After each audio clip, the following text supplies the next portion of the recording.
On vous laisse lire.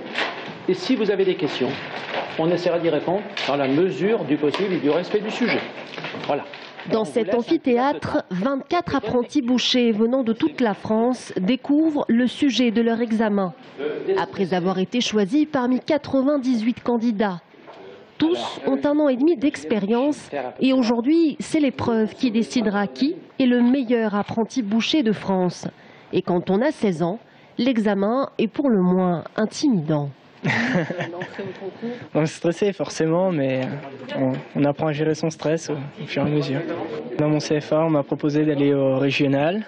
J'ai fini premier, donc maintenant je suis au national et voilà, je vais tout faire pour réussir.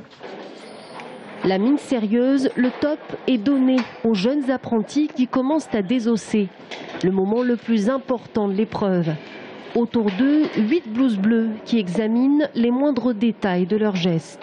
Les 24 candidats sont jugés sur leur savoir pratique, leur dextérité dans leur savoir, sur le mode de pratique, s'ils travaillent en force, s'ils avaient l'hygiène, qui est très importante, l'hygiène du savoir. Et après, tout ce qu'on leur informe en centre de formation. Et tous ces jeunes, ces 24 jeunes, sont repassés par l'École supérieure des métiers de la viande la semaine dernière ou cette semaine, afin qu'on leur donne les derniers critères d'évaluation des sujets. Alexis s'applique. Son objectif, finir dans les 3 premiers, pour ne pas dire leader.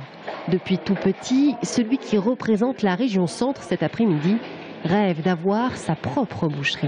Désosser, découper, présenter son produit, savoir le valoriser auprès du client. Une fierté pour moi, mon patron. Puis c'est quand même un honneur d'être meilleur apprenti de France. Un titre honorifique peut-être pour ce jeune garçon qui passera d'abord son CAP la semaine prochaine.